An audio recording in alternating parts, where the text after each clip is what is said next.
Here's a strange fact about money fights. They're almost never actually about money. Two people earning the exact same income, with the exact same bank balance, can have completely different relationships with that money. One sees it as security. The other sees it as freedom. One wants to save every spare dollar for a future that hasn't happened yet. The other wants to spend it on a life that's happening right now. Neither of them is wrong about the numbers. They're arguing about something the numbers can't measure.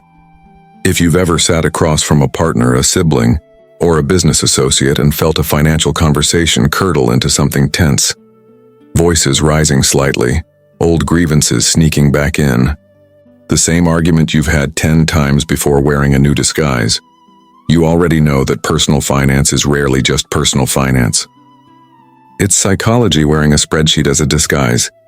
And here's the part that should make you sit up. A Roman philosopher who advised an emperor, and a formerly enslaved man who became one of history's most quoted teachers, were both writing about this exact problem almost 2,000 years ago. They didn't have credit cards. They didn't have mortgages or retirement accounts or splitwise apps. But they understood something about the human mind that explains with uncomfortable precision why money arguments feel so much bigger than the dollar amount in question. The philosophy is called Stoicism, and at its core is a single simple distinction. The Stoics called it the difference between what is up to us and what is not up to us. Once you actually understand this idea, not just nod along to it, but absorb it the way you'd absorb a new set of glasses prescription, financial conflict starts to look completely different. You start to see exactly where the argument is going wrong, and more importantly, exactly where to redirect it. This isn't a script about budgeting apps or the 50-30-20 rule. This is about the underlying architecture of why money fights happen at all, and the 2,000-year-old mental tool that can take the heat out of them for good. Let's get into it. Part 1. What the Stoics actually believed about money. Before we get to the principle itself, it helps to clear up a common misconception. People hear Stoic and think of someone who doesn't care about money, who's indifferent to comfort, who shrugs at poverty and luxury alike with a kind of monk-like detachment. That's not quite right, and it matters that we get this correct. The Stoics did not believe money was evil, or that wanting financial security was a character flaw. Zeno of Citium, who founded Stoicism in Athens around 300 BCE, was himself a merchant before he became a philosopher. Legend has it that he turned to philosophy after a shipwreck cost him his cargo. The Stoics who came after him, particularly the Roman Stoics we know best, Seneca, Epictetus, and Marcus Aurelius, all engaged with money in very real, very human ways. Seneca was, by some historical accounts, one of the wealthiest men in Rome, serving as advisor to the Emperor Nero. Marcus Aurelius ruled an empire and managed its treasury. Epictetus, by contrast, was born into slavery and lived much of his life with very little. Three enormously different relationships with wealth, and yet all three converged on the same underlying philosophy about what money actually is and how it should be held. The Stoic position, in simple terms, is this: external things, money, possessions, reputation, even your own body and health, are not inherently good or bad. The Stoics called these things indifference, not because they don't matter at all, but because they don't determine your character or your capacity for a good life. What matters, what is genuinely good or bad, is how you use these things, the judgments you form, the choices you make, the character you display in relation to them. This is a subtle but massive shift in framing. Money itself is neutral. It's a tool. What makes money good or bad in your life is entirely about your relationship to it, and that relationship is something you have far more control over than the money itself. This sets up everything that follows. Part 2. The central principle. The dichotomy of control. Now we get to the actual mechanism. The principle that can end financial arguments before they spiral is what scholars call the dichotomy of control. It comes most directly from Epictetus, and it appears as the very first line of his surviving teachings, a short manual called the Enchiridion, compiled by his student Arian. Epictetus opens with a statement that, once you sit with it, reorganizes how you think about almost every conflict you'll ever have. He says that some things are within our power and some things are not. Within our power, he says, are our opinions, our impulses, our desires, our aversions. In short, anything that is our own doing. Not within our power are things like our body, our property, our reputation, and our public office. In short, anything that is not our own doing. Let's translate that into modern language, because the ancient phrasing can obscure how practical this actually is. Within your control, your judgments, your effort, your choices, your reactions, your values, the meaning you assign to events. Not within your control other people's judgments, the stock market, your employer's decisions, inflation, a medical emergency, how someone else chooses to spend their money, how someone else feels about how you spend yours. Here is why this matters so much for financial conflict specifically. Most money arguments are, underneath the surface, disputes about something that falls into the not up to us category, being treated as though it were within someone's control. Or, just as often, disputes where one person is trying to control something that genuinely isn't theirs to control. Another person's judgment, values, or fears about money. Think about a common argument. One partner wants to spend on a vacation. The other wants to put that money into savings. On the surface, this looks like a disagreement about a transaction. But underneath, what's often happening is that each person is trying to get the other person's internal judgment to match their own, trying to control something that, per the Stoic framework, was never controllable in the first place. You cannot force someone to feel the way you feel about risk, about future security, about what money is for. You can only control your own judgment, communicate it clearly, and decide what you do with your own choices. Epictetus has a famous, somewhat blunt line about this. He says that it is the act of an ill-instructed person to blame others for one's own bad condition. The act of one entering upon a course of self-improvement to blame oneself, and the act of one who has completed instruction to blame neither others nor oneself, applied to money. Blaming your partner for making you anxious about your shared finances is, in the Stoic view, a category error. They don't have that power. They can present information, make choices, behave in ways you disagree with. But the anxiety itself is generated by your own judgment about the situation. This isn't about letting people off the hook for irresponsible behavior. It's about correctly locating where the actual leverage point is. Part 3. Why this reframing diffuses arguments. So how does understanding this dichotomy practically end financial arguments? Rather than just being an interesting idea, the mechanism works in 3 stages. Stage 1. It separates the controllable decision from the uncontrollable outcome. Marcus Aurelius, in his private journal, which we now call Meditations, though he never intended it for publication, repeatedly reminds himself to focus on the action in front of him rather than the result he can't guarantee. He writes about doing what nature demands of him in the present moment and not being concerned with what is beyond his control. Applied to money, this means a financial decision should be judged by whether it was reasonable given the information available, not by how it turns out. An investment that was well researched and appropriate for your circumstances doesn't become a bad decision because the market moved against you afterward. A budget that was thoughtfully built doesn't become wrong because an unexpected expense came up. This matters in arguments because so much financial conflict is retroactive blame dressed up as analysis. You shouldn't have bought that. After the purchase has already happened and can't be undone is, from a Stoic lens, energy spent on something entirely outside anyone's control now. The purchase is in the past. The past is the most not up to us category there is. What remains within control is the decision going forward. Stage 2. It removes the demand that someone else's internal state match your own. A huge percentage of financial arguments are, at their root, an attempt to make another person feel about money the way you feel about money.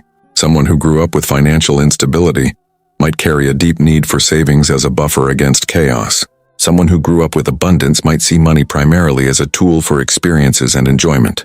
Neither orientation is irrational and both are shaped by lived experience.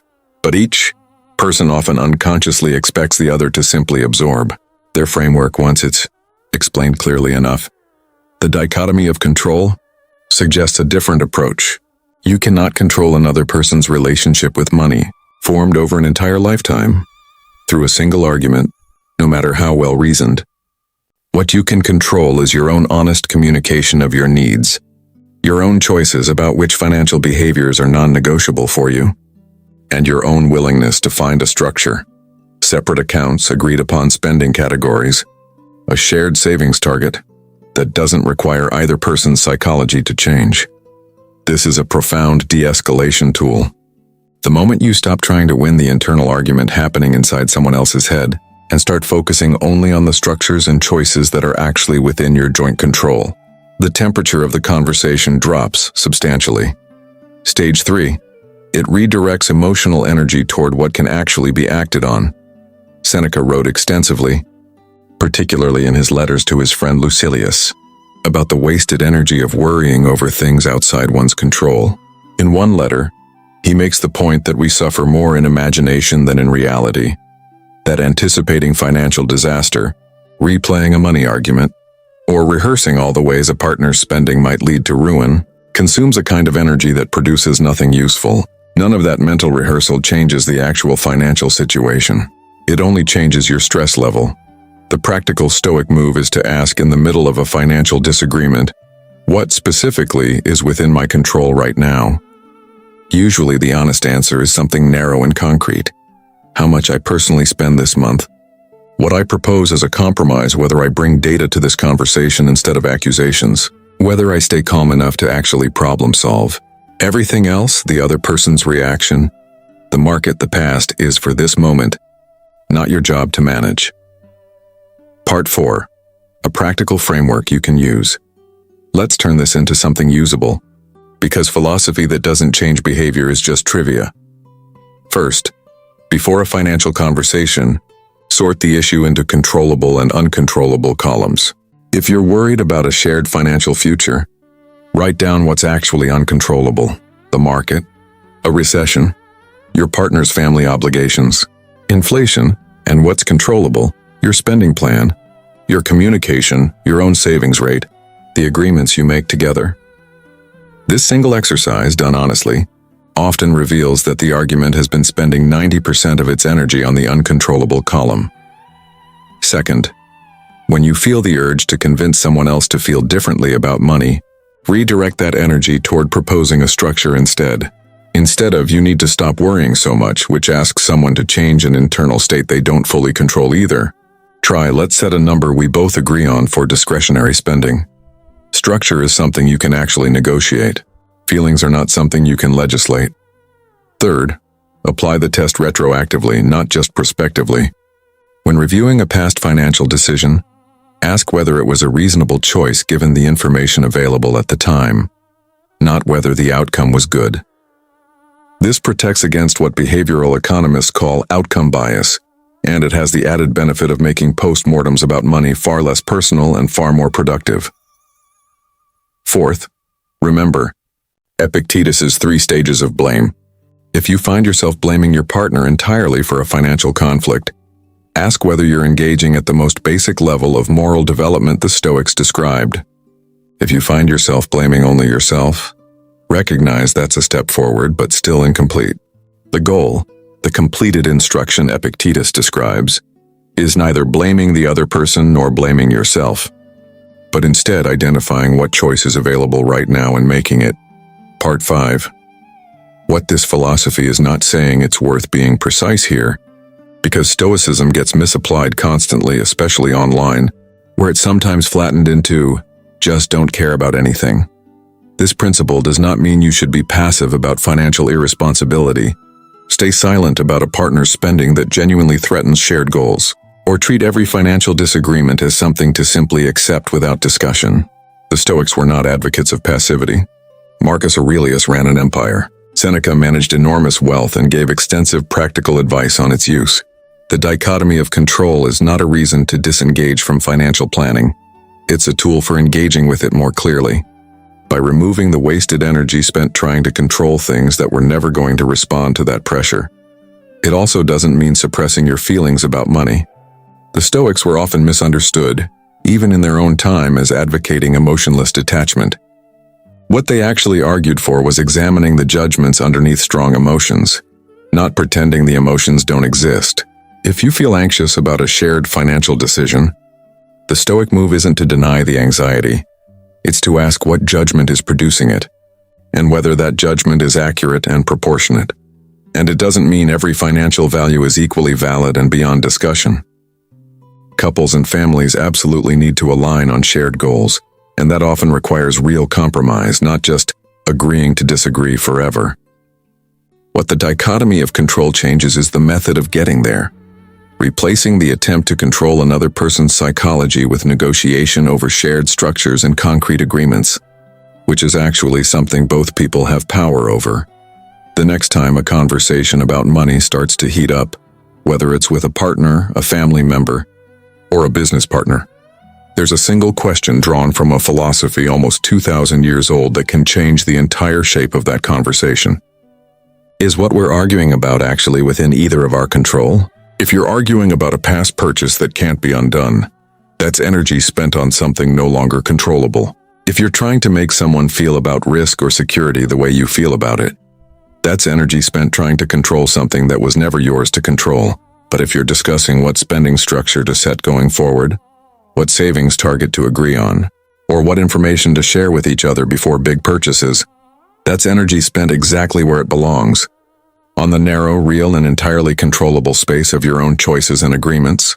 Epictetus, a man who owned nothing for much of his life and still became one of history's most influential teachers on living well, put it simply, it is not events themselves that disturb people, but their judgments about those events. Money arguments feel enormous because the judgments underneath them are enormous. Judgments about safety, identity, fairness, the future. The money is almost incidental. The principle doesn't make those judgments disappear, but it does something almost as valuable. It shows you exactly where you actually have power, and quietly, persistently redirects the argument there.